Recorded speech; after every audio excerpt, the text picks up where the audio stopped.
तर यानंतरची एक सगळ्यात मोठी आणि महत्त्वाची बातमी आहे। आखाती देशातील युद्धामुळे फिलिपिन्समध्ये आता आणीबाणी जाहीर करण्यात आली आहे। पश्चिम आशियातील संघर्षामुळे इंधन पुरवठा साखळी विस्कळीत झाल्याने हा टोकाचा निर्णय घेणारा फिलिपिन्स हा जगातला पहिला देश असून तिथे पेट्रोल डिझेलच्या किमतींनी उच्चांक गाठलाय। तसंच फिलिपिन्समध्ये वीज पुरवठा खंडित होण्याची शक्यता आहे। विजेचे दर सामान्यांच्या आवाक्याबाहेर जाऊ नयेत आणि संभाव्य अंधाराचं संकट टाळण्यासाठी आणीबाणी जाहीर करण्यात आलेली आहे।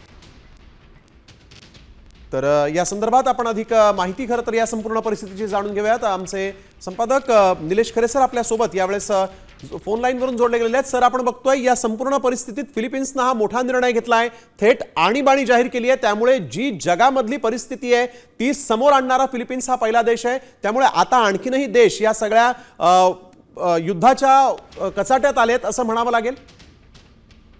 मुख्यतः पहिला देश जगातला हा फिलिपिन्स ठरतोय ज्यानं एनर्जी इमर्जन्सी ही जाहीर केलेली आहे, म्हणजे ऊर्जा आणीबाणी जाहीर केलेली आहे। यामध्ये पेट्रोल जन्य पदार्थ जे आहेत त्यांचा पुरवठा योग्य पद्धतीने होत नाही। जागतिक पातळीवरून सप्लाय चेन मॅनेजमेंट हे पूर्णतः कोलमडलेलं आहे।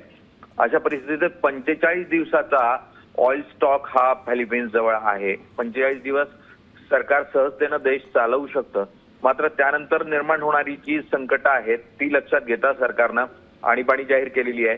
या देशात अगोदरच ट्रान्सपोर्टर्स आणि विविध संघटनांनी मोठे मोर्चे काढायला सुरुवात केलेली आहे आणि या परिस्थितीला लक्षात घेऊन फिलिपिन्सनं ही आणीबाणी जाहीर केलेली आहे। मात्र ही चुणूक आहे जगभरात सुरू असलेल्या संकटजन्य अशा परिस्थितीची आणि फिलिपिन्सने हे पाऊल उचललंय। पुढे अनेक छोट्या मोठ्या देशांना अशा स्वरूपाची पावलं जी आहे ती उचलावी लागतील। धन्यवाद सर, आपण हे संपूर्ण विश्लेषण केलं त्याबद्दल। तर आपण बघतोय आणीबाणी लागू करणारा फिलिपिन्स हा जगातला पहिला देश असल्याचे इथे दिसतं। इंधन पुरवठा विस्कळीत झाल्यामुळे आणीबाणीचा हा निर्णय घेण्यात आलेला आहे। महायुद्धाचे हे परिणाम आणि या युद्धामुळे फिलिपिन्सनं एक मोठा निर्णय घेतलाय।